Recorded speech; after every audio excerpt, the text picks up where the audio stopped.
तो एक बार फिर मैं आपका एक अपनी नई वीडियो में स्वागत करता हूं। तो आज की इस वीडियो में हम पढ़ने वाले हैं क्लास 10th मैथ चैप्टर 2 बहुपद। अभी मजा आएगा ना भिड़ो। जो ये चैप्टर है ये बोर्ड एग्जाम में आपके लिए काफी इंपॉर्टेंट है। इस चैप्टर के जो क्वेश्चन है वो बोर्ड एग्जाम में पूछे जाते हैं। इस चैप्टर के जो क्वेश्चन बनते हैं ना वो बाकी चैप्टर के साथ मिल के क्वेश्चन बनते हैं। तो ये चैप्टर है के लिए काफी इंपॉर्टेंट होने वाला है। तो वीडियो बिना मिस किए हुए पूरा अंत तक जरूर देखें ताकि आपको इस चैप्टर से सारे डाउट क्लियर हो जाए। और आज मैं आपका इस चैप्टर से सारे डाउट क्लियर करने वाला भी हूँ। शुरू करते हैं।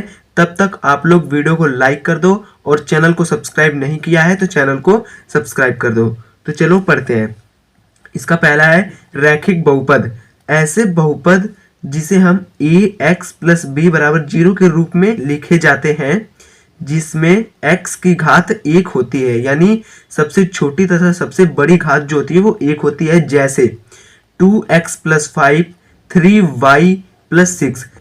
तो यहाँ पर आप कहोगे कि यहाँ पर y है और आपने बताया कि x की घात 1 होने, यानी जो चर हैं, जो चर होते हैं वो होते हैं a b c d, ये से लेकर तक पूरे z तक, उसमें से कोई भी संख्या आ जाए उसकी घात 1 होगी। तो इसीलिए यहाँ पर y है, इसीलिए यहाँ पर z हो जाए, a हो जाए, b हो जाए, c हो जाए, d हो जाए, तो सबकी जो घात है वो 1 होगी। ठीक है। अब इसके जो शून्यांक है वो 1 होता है। अब मैं आपको शून्यांक पहचानने का तरीका बताऊंगा, तब तक द्विघात बहुपद और त्रिघात बहुपद पढ़ लेंगे तो आपको वो जो तरीका है वो और अच्छे से समझ में आएगा। तो यहाँ पर द्विघात बहुपद, ऐसे बहुपद ax square plus bx plus c बराबर 0 के रूप में लिखे जाते हैं जहां पर a b c जो है ना ये कोई पूर्णांक होता है जिसमें x तथा जो भी चर पदों की घात 2 होती है। ओके। तथा इसके जो शून्यांक होते हैं वो 2 होते हैं। जैसे 2x square plus 4x plus 6, 4x square plus 6x plus 7 बराबर 0। ठीक है। तो ये एग्जाम्पल है और मैं आपको इनके सवाल भी करके दिखाऊंगा। इससे पहले हम फॉर्मूले पढ़ेंगे, फॉर्मूले पढ़ने के बाद हम क्वेश्चन करेंगे यानी इसका सवाल करेंगे। अब यहाँ पर त्रिघात बहुपद, ऐसे बहुपद को हम ax की cube plus bx square plus cx plus d के रूप में लिखा जाता है जिसमें x की घात 3 होती है तथा इसके जो शून्यांक होते हैं वो भी 3 होते हैं। जैसे जो समीकरण है वो कुछ इस प्रकार की लिखी जाती है कि 4x की cube plus 2x square plus 3x plus 4 बराबर 0। तो मैं आपको बता दूं कि हमें बस थोड़ी थोड़ी नॉलेज जाननी है त्रिघात बहुपद और रैखिक बहुपद के बारे में, लेकिन जो 10वीं में पूछे जाते सवाल है ना वो हमेशा द्विघात बहुपद से पूछे जाते हैं। तो जो आज का हमारा टॉपिक होने वाला है वो द्विघात बहुपद का ही होने वाला है और त्रिघात बहुपद और रैखिक बहुपद के बारे में मैं आपको थोड़ी बहुत जानकारी दे दूंगा। इससे अलावा बोर्ड एग्जाम में कुछ भी नहीं पूछा जाएगा। ओके। तो मैं आपको अब ट्रिक बताता हूं कि यहाँ पर शून्यांक कैसे पहचाने कि द्विघात बहुपद के कितने शून्यांक होंगे, त्रिघात बहुपद के कितने शून्यांक होंगे। ठीक है। तो यहाँ पर आप लोगों ने देखा कि जितने बार हम पढ़ते आ रहे थे, जैसे रैखिक बहुपद 1 होता है, ठीक है, तो इसमें 1 शून्यांक मिला। ओके। यहाँ पर x की सबसे बड़ी घात जो होती है उसके उतने ही शून्यांक होते हैं।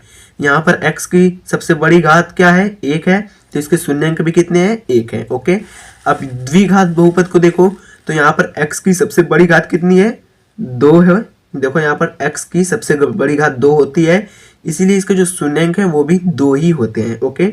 अब त्रिघात बहुपद में, इस बहुपद में x की घात 3 होती है तथा जो इसके शून्यांक है वो भी 3 होते हैं। ठीक है। अब आइए हम आगे पढ़ लेते हैं। आई होप कि आपको ये ट्रिक मजेदार लगी होगी। तो यहाँ पर आगे है त्रिपदी।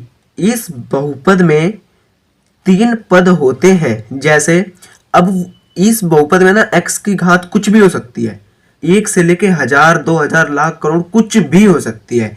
तो यहाँ पर देख लो आप, इस त्रिपदी बहुपद में 3 पद होने चाहिए। तो देखो इसमें भी 3 पद है, 1, 2 और 3। तो इसमें देखो इसे हम कुछ इस प्रकार से भी लिख सकते हैं कि 4x की घात 4 प्लस 5x की घात 3 माइनस 7 बराबर 0। और एक एग्जाम्पल इस प्रकार हो सकता है कि एक्स की क्यूब प्लस 9x माइनस 4। ठीक है, तो कुछ भी हो सकता है, बस त्रिपदी बहुपद का एक मेन पॉइंट है कि इसमें 3 पद होते हैं। ठीक है, अब यहाँ पर द्विपदी बहुपद, इस बहुपद में 2 पद होते हैं। अब वो 2 पद कुछ भी हो सकता है। ओके, जैसे 4x की घात 4 प्लस 2 बराबर 0। ठीक है, यहाँ पर एक पद ये हो गया और एक पद ये हो गया। अब 3x स्क्वायर प्लस 2 बराबर 0। ठीक है, तो मैं इसमें कुछ भी हो सकता है, इसके पद केवल 2 पद होने चाहिए। जहां पर भी आपको 2 पद दिखे तो आप आंख बंद करके ऑप्शन में द्विपदी बहुपद हो तो उस पर टिक कर देना। ठीक है, तो चलिए हम आगे पढ़ते हैं। एक पदी बहुपद, तो इस बहुपद में एक पद होता है और वो पद कुछ भी हो सकता है। ओके, तो जैसे 10x स्क्वायर, ठीक है, कोमा 7 कोमा x की घात 3 और 10। ठीक है, तो ये कुछ भी हो सकता है।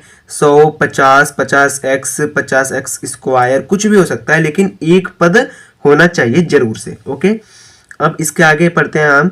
त्रिघात बहुपद के जो शून्यांक होते हैं उसे हम अल्फा बीटा और गामा से दर्शाया जाता है, जो त्रिघात बहुपद के शून्यांक होते हैं। ओके, अब द्विघात बहुपद के जो शून्यांक होते हैं उसको हम अल्फा और बीटा से दर्शाते हैं। ओके, अब अल्फा और बीटा के कुछ सूत्र भी होते हैं। तो सूत्र क्या क्या होते हैं मैं आपको बताता हूं कि द्विघात बहुपद का जो सूत्र होता है जिसमें 2 घात होती हैं, ओके, उसका सूत्र होता है अल्फा प्लस बीटा बराबर माइनस बी अपॉन ए। ठीक है, अब मैं पहले आपको लिख के द्विघात बहुपद को हम लिखते किस प्रकार है तब आपको और अच्छे से समझ में आएगा। तो इसे ax square plus B X plus C बराबर 0 के रूप में लिखते हैं, जहां पर a b c कोई पूर्णांक होता है। ओके, तो यहाँ पर अल्फा और बीटा तो इसके शून्यांक है, जो उसका मान आया है, जो x की वैल्यू आई है।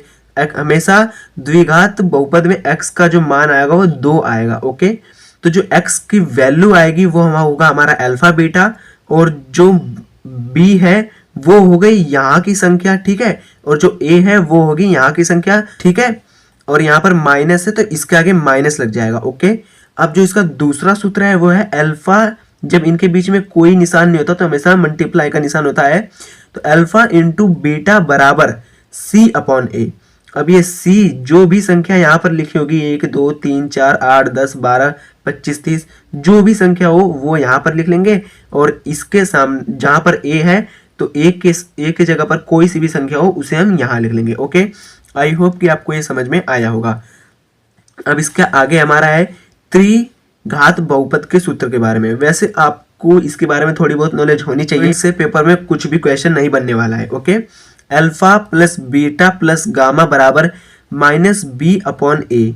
ठीक है, अब मैं बता दूं कि इसे हम लिखते हैं ए एक्स की cube plus B X square plus C X plus D बराबर 0। ठीक है, अब यहाँ पर जो b है वो ये संख्या होगी, यहाँ की जो संख्या होगी एक्स स्क्वायर का जो गुणांक होगा। ओके, और a है वो यहाँ की संख्या होगी, यानी x की क्यूब का गुणांक होगा। ठीक है, अब इसका जो दूसरा फॉर्मूला वो है alpha into beta plus beta into gamma plus gamma into alpha बराबर c अपॉन ए, यानी c जो यहाँ संख्या होगी और a जो यहाँ संख्या होगी। ओके, और जो इसका थर्ड है वो है alpha into beta into gamma बराबर माइनस डी अपॉन ए। यहाँ पर d है और ये d यहाँ पर जो भी यहाँ पर संख्या होगी वो यहाँ पर लिखी जाएगी, और a के पास जो संख्या होगी वो यहाँ पर लिखी जाएगी। ओके, आई होप कि आपको ये भी समझ में आ गया होगा। तो चलिए इसके आगे पढ़ते हैं बहुत ही इजी तरीके से और बहुत ही आसान तरीके से। एक बात और कि चलिए पहले इन पे हम क्वेश्चन कर लेते हैं, उसके बाद हम इसके आगे पढ़ेंगे। ठीक है, तो चलो क्वेश्चन करते हैं। तो जो क्वेश्चन है वो आपका कुछ इस प्रकार का है कि निम्न द्विघात बहुपदों के शून्यांक ज्ञात कीजिए और उनके बीच संबंध की जांच कीजिए। ठीक है, तो मैं आपको एक और बात बता दूं कि हम केवल वीडियो में द्विघात बहुपद के बारे में ही पढ़ेंगे, क्योंकि बाकी सिलेबस से कट है तो आपका पढ़ने का कोई फायदा नहीं होने वाला है। ओके, तो चलिए इसे हम पहले सॉल्व करते हैं। तो इसे हम गुणनखंड विधि द्वारा सॉल्व करेंगे, फैक्टर के मदद से सॉल्व करेंगे। ठीक है, तो यहाँ पर मैं सिंपली लिख लेता हूँ एक्स स्क्वायर -2x -8। तो मैं आपको बता दूं कि मैंने चौथे चैप्टर की वीडियो बना रखी है और मैंने उस चैप्टर में सिखा रखा है कि हम गुणनखंड विधि कैसे करते हैं। खैर मैं आपको इस वीडियो में भी सिखाऊंगा। तो उस वीडियो का जो लिंक है वो मैंने डिस्क्रिप्शन बॉक्स में डाल दिया है। तो अगर आपने उस वीडियो को नहीं देखा है तो आप जाके वहां से उस वीडियो को देख लीजिएगा। ओके, तो यहाँ पर हम करते हैं। तो मैं आपको पहले लिख के दिखा दूं कि जो हम द्विघात बहुपद को किस प्रकार लिखते हैं। अब आप कहोगे कि सर कितनी बार लिख रहे हो। अरे मेरे भाई लिखना पड़ता है, ठीक है। तो यहाँ पर ax² plus bx plus c, ठीक है, इस बराबर 0, इस प्रकार से हम द्विघात बहुपद को लिखते हैं, ठीक है। अब हमारा जो गुणनखंड विधि होता है वो कहती है कि पहले c का a के साथ गुणा करो। तो यहाँ पर c क्या है 8 और a क्या है, जब भी इसके आगे कुछ ना हो तो हमेशा 1 मानते हैं, ठीक है। तो 8 की 1 से गुणा करेंगे तो हमें क्या प्राप्त होगा 8। अब उसके ऐसे फैक्टर करो कि हमें b प्राप्त हो जाए। ओके, जोड़ने तथा घटाने पर b प्राप्त हो जाए। ओके, तो चलो हम साइड में ही इसके फैक्टर करते हैं। यहाँ पर मैं लिख लेता हूँ 8, फिर यहाँ पर करता हूँ 2 से काटेंगे। इसके अभाज्य फैक्टर करने हैं, ये ध्यान रखना। तो ये 4 बार में कटेगा, फिर इसे 2 से काटेंगे, 2 बार में कटेगा, और फिर इसे 2 से काटेंगे तो 1 बार में कट जाएगा, ठीक है। अब चलो इसके फैक्टर करते हैं। तो पहले हम 1 को लिखते हैं यहाँ पर 2। ओके, ये फैक्टर करने की ट्रिक है। ओके, फिर इसे इनकी मल्टीप्लाई करते हैं तो 2 दूनी 4। तो देखो, और हमें हमेशा जोड़ना तथा घटाना कहाँ से अनुमान लगेगा, वो लगेगा यहाँ से कि ये निशान देखकर हमें जोड़ना है तथा घटाना है। तो ये निशान किस चीज का है, घटाने का। तो हमें ऐसे फैक्टर करने की घटाने पर हमें माइनस का 2 प्राप्त हो, ठीक है। तो क्या हम 4 में से 2 घटाएंगे तो हमें 2 प्राप्त होगा? आप कहोगे बिल्कुल होगा। तो जो हमारा करेक्ट फैक्टर हो जाएगा वो होगा ये, ठीक है। तो चलो हम इस फैक्टर द्वारा इस क्वेश्चन को सॉल्व करते हैं। तो यहाँ पर मैं लिखता हूँ x² -4x प्लस 2x -8, ठीक है। अब आप कहोगे इनके बराबर में हम 0 रख लेते हैं। हाँ, तो अब आप कहोगे कि हमने यहाँ पर प्लस क्यों लिया, क्योंकि अगर हम यहाँ पर प्लस नहीं लेते तो वो आपस में जुड़ जाते हैं। ओके, अब हमें यहाँ पर घटाना है तो यहाँ पर प्लस और माइनस माइनस होता है, और जो संख्या बड़ी होती है यानी 4 बड़ा है और 4 के आगे कौन सा चिन्ह लग रहा है, माइनस का, तो हमेशा ही आगे माइनस का चिन्ह लगा दिया जाता है, ठीक है। तो यहाँ पर सिंपली हम फिर इसे इस प्रकार ब्रैकेट में पैक कर लेते हैं जैसे मैंने यहाँ पर आपको करके दिखाया, और इसे भी उसी प्रकार ब्रैकेट में पैक कर लेंगे, ठीक है। तो यहाँ पर जब प्लस किसी के आगे होता है तो हम लिखते नहीं है। यहाँ पर 2x -8 बराबर 0, ठीक है। अब हमें इनमें से कॉमन लेना है। तो इनमें से कॉमन क्या है, इनमें से कॉमन है हमारा x, क्योंकि x इसमें भी है और x इसमें भी है, क्योंकि हम x² को x गुणा x लिखते हैं, ठीक है। तो यहाँ पर सिंपली हम x कॉमन ले लेते हैं। तो यहाँ बचता है 1x, क्योंकि 1x बाहर निकल गया तो 1x बचेगा, और यहाँ पर 4 के साथ जो x है वो बाहर निकल गया तो यहाँ पर 4 बचेगा। अब हमें कुछ इस प्रकार इसमें कॉमन लेना है कि ये संख्या प्राप्त हो जाए दोबारा, ठीक है। तो यहाँ पर हम 2 कॉमन लेते हैं, प्लस का 2। तो प्लस का 2 कॉमन लेंगे तो यहाँ पर इसके साथ 2 है तो ये बाहर निकल जाएगा तो ये x बचेगा, और 2 चौक 8, ये 4 बचेगा बराबर 0। तो आ गया ना, ये बराबर आ गया। तो इनमें से हम किसी एक को लिख लेंगे। तो यहाँ पर हम लिख लेते हैं x -4, और इसे लिख लेंगे, फिर लिख लेंगे x + 2, ठीक है। अब इसे हम 0 के इक्वल रख लेंगे। तो यहाँ पर x -4 बराबर 0 और x + 2 बराबर 0, ठीक है। अब ये इधर का माइनस का है तो इधर जाके ये प्लस का हो जाएगा, तो x बराबर 4, और यहाँ पर ये प्लस का है तो इधर जाके ये माइनस का हो जाएगा, तो x बराबर -2। अगर आपको प्लस और माइनस इधर उधर जाके ये बदलते हैं, अगर आपको ये कंसेप्ट में डाउट है तो मैंने इसकी एक वीडियो पहले से अपलोड कर रखी है, जो कि आपको यहाँ पर उस वीडियो का थंबनेल दिख रहा होगा, और उस वीडियो का जो लिंक है वो मैंने डिस्क्रिप्शन बॉक्स में डाल दिया है। तो आप लोग जाके उस वीडियो को देखो और एंजॉय करो तथा अपने डाउट्स को क्लियर करो, ठीक है। अब चलो अल्फा तथा बीटा के मान में रखते हैं। तो हम यहाँ पर सिंपली इनमें से आप किसी को भी अल्फा मान सकते हो और किसी को भी बीटा मान सकते हो, जो भी आपको अच्छा लगे। तो यहाँ पर मैंने इसे अल्फा मान लिया है, ठीक है, और इसे हमने बीटा मान लिया है। ओके, अब यहाँ पर सिंपली हम फॉर्मूले में रखते हैं। तो फॉर्मूला हमारा था कि अल्फा, देखो यहाँ पर अल्फा प्लस बीटा बराबर माइनस बी अपॉन ए।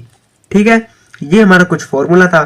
तो जो हमारा अल्फा आया है वो आया है 4 और प्लस जो बीटा आया है वो आया है हमारा माइनस का 2। ठीक है, अब यहाँ पर जो b है वो हमारा क्या है, मैं आपको यहाँ पर दिखाता हूँ। तो जो हमारा वो b है वो है माइनस का 2। ठीक है, ये माइनस का माइनस भी साथ लिया जाता है, प्लस रहेगा तो प्लस भी लिया जाएगा, अगर माइनस रहेगा तो माइनस भी लिया जाएगा। ठीक है, तो हमारा b है माइनस का 2। तो यहाँ पर हम सिंपली लिख लेंगे, ये बाहर से माइनस तो माइनस और फिर कोष्ट में माइनस का 2। ठीक है, और यहाँ पर a क्या है, तो मैंने आपको पहले बताया कि इनके सामने कुछ नहीं होता तो हम 1 मानते हैं। तो जो हमारा a है वो हमारा 1 हो जाएगा। तो यहाँ पर हम सिंपली लिख लेंगे इसके अपॉन में 1। ठीक है, अब यहाँ पर हम लिखेंगे जब ये इसमें और इसकी मल्टीप्लाई हुई तो प्लस माइनस माइनस होता है, तो यहाँ पर माइनस तो हो जाएगा, और इसमें करेंगे तो माइनस माइनस हमेशा प्लस होता है। ठीक है, तो यहाँ पर प्लस 2 अपॉन 1 लिख लेंगे। अब 4 में से 2 जाएगा तो क्या बचेगा, 2, और यहाँ पर 2 है ही, तो ये हो गया ना LHS बराबर RHS। ठीक है, तो हमें इन्हें आपस में बराबर लाकर दिखाना होता है। अब एक और सूत्र बचता है कि अल्फा इंटू बीटा, तो चलिए उसे भी कर लेते हैं। उसे करने के लिए हमने खोल लिया है अपना एक नया पेज। तो चलिए इस पेज पे हम अल्फा इंटू बीटा बराबर माइनस सी अपॉन ए फॉर्मूले से हल करते हैं क्वेश्चन। ठीक है, तो यहाँ पर मैं लिख देता हूँ अल्फा इंटू बीटा बराबर सी अपॉन ए, ये फॉर्मूला होता है। यहाँ पर जो हमारा अल्फा है वो है हमारा 4 इंटू जो बीटा है वो है हमारा माइनस। तो माइनस की संख्या को आप हमेशा ब्रैकेट में करेंगे तो आपके लिए अच्छा रहेगा। ओके, और जो हमारा यहाँ पर सी है, देखो यहाँ पर नीचे, हाँ यहीं पर जो सी है वो है हमारा -8। मैंने आपके लिए पहले ही लिख रखा है ताकि आपको डाउट ना हो। और जो ए है वो है हमारा 1। ठीक है, अब हम इस संख्या को सी मानते हैं। जैसे आप लोग यहाँ पर देख लो, ax² plus bx plus C बराबर 0। तो x² का गुणांक a होता है और x का गुणांक b होता है और c जो बचता है वो c होता है। तो यहाँ पर ये 1 हो जाएगा क्योंकि x² का गुणांक है, और जो b है वो x का गुणांक है -2, इसीलिए यहाँ पर -2 होगा, और जो c है वो है -8। ठीक है, अब हमें सिंपली क्या करना है, इसको इसके बराबर दिखाना है। ओके, यहाँ पर प्लस माइनस माइनस हो जाएगा और 4 दूना 8। ठीक है, यहाँ पर भी 8, तो ये हो जाएगा LHS बराबर RHS। तो अगर हमने इसे इसके बराबर दिखा दिया तो ये जो क्वेश्चन का जो आंसर आया है, यानी जो अल्फा और बीटा के जो मान आया है वो सही है। ठीक है, और एक बात मैं आपको और बताना चाहता हूँ कि जो LHS होता है इसे हम लेफ्ट हैंड साइड कहते हैं, एंड जो RHS होता है इसे हम राइट हैंड साइड कहते हैं।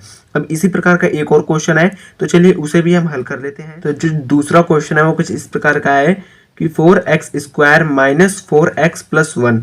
ठीक है, तो हमारा जो सिंपल कंसेप्ट है वो है c का a से गुणा करो। तो c है 1 और a है 4, तो 1 चौक 4 होता है। ठीक है, अब 4 के ऐसे फैक्टर करो कि यहाँ पर जो है ना ये प्लस का निशान, तो जोड़ने पर माइनस का 4 प्राप्त हो जाए। ठीक है, तो यहाँ पर हम पहले गुणनखंड कर लेते हैं, यही बिल्कुल इस साइड में छोटा सा तो होगा। तो ये 4 है, ये 2 से कटेगा 2 बार में, फिर ये 2 से कटेगा 1 बार में। ठीक है, तो 2 और 2 को हम जोड़ेंगे तो ये 4 हो जाएगा, तो ये जो इसका करेक्ट फैक्टर हो गया। ओके, तो यहाँ पर हम सिंपली लिख लेंगे 4x² minus 2x minus 2x plus 1 बराबर 0। अब सिंपली, अब आप कहोगे कि हमने अरे माइनस क्यों लिखा, तो मैं आपको बता दूं कि जब इन्हें जोड़ेंगे तो जब भी यहाँ पर संख्या माइनस की होती है तो वो आपस में जुड़ जाती है। ओके, तो जब 2 और 2 जुड़ेंगे तो ये 4 हो जाएंगे और आगे हम माइनस का चिन्ह लगाते हैं। ओके, इसलिए मैंने यहाँ पर माइनस लिखा है। तो सिंपली अब इसे हम ब्रैकेट में पैक कर लेते हैं। 4x² माइनस 2x एक ब्रैकेट में हो गया और माइनस 2x प्लस 1 ये एक ब्रैकेट में हो गया बराबर 0। ठीक है, अब इसमें से कॉमन लो, तो इसमें से आपको दिख रहा होगा कि यहाँ पर 2 संख्याएं कॉमन है। एक संख्या है कि 2, ठीक है। तो यहाँ पर हम 2 को बाहर निकालते हैं क्योंकि 2 इसमें भी है, 2 इसमें भी है और यहाँ पर x भी कॉमन है, तो x इसमें भी और इसमें भी है, तो यहाँ पर x को लिख लेते हैं।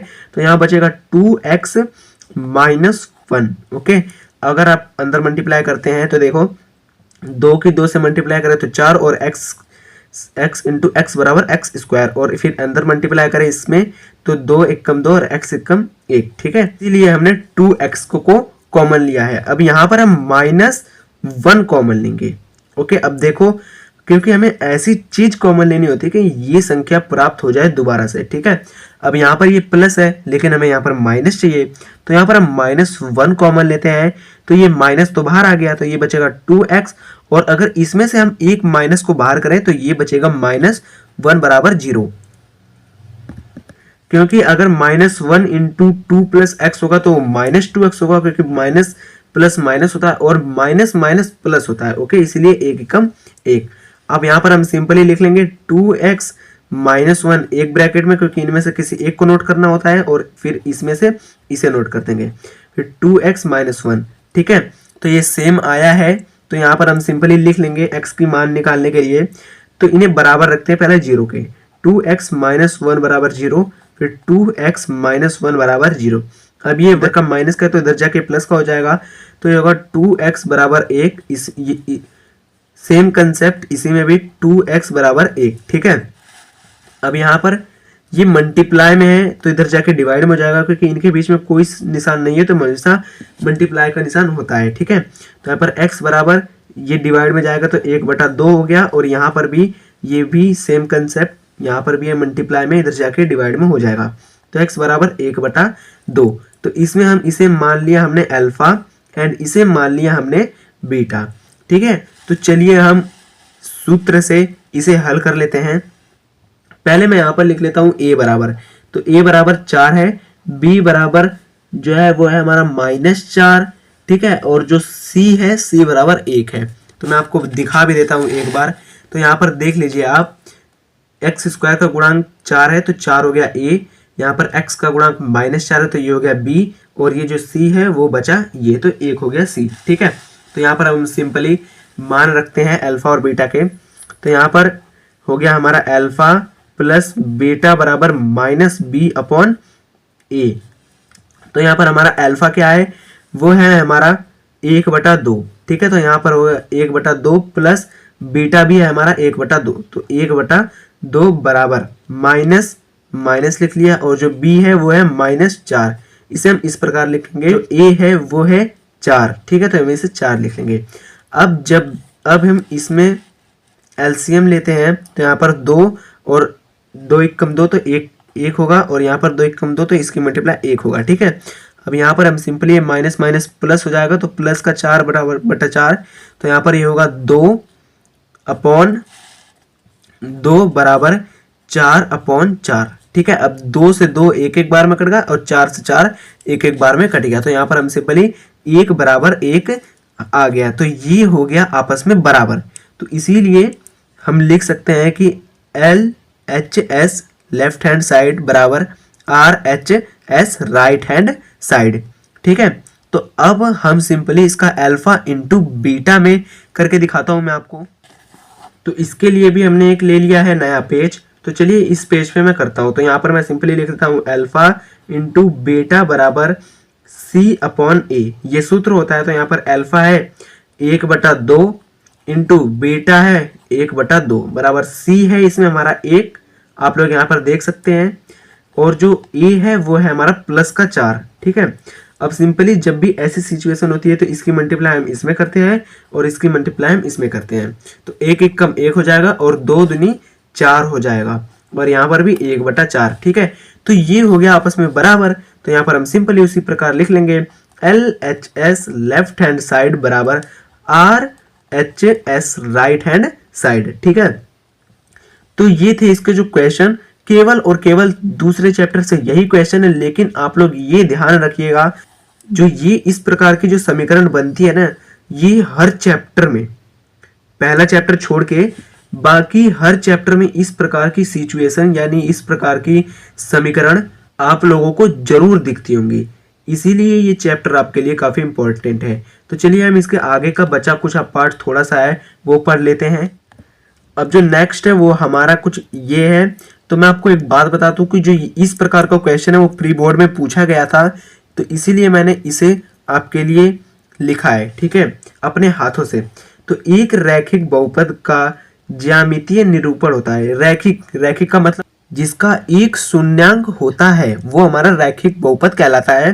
तो जो रैखिक बहुपद का हम ग्राफ पे दर्शाते हैं वो तो कुछ इस प्रकार दर्शाते हैं कि वो लाइन होती है वो सीधी होती है, ठीक है।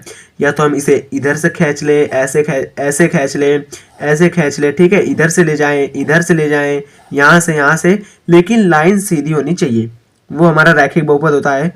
और एक होता है हमारा एक द्विघात बहुपद का ज्यामितीय निरूपण। ये पेपर में आया था, ठीक है, और बहुत बच्चों ने गलत भी इसे किया था, ठीक है।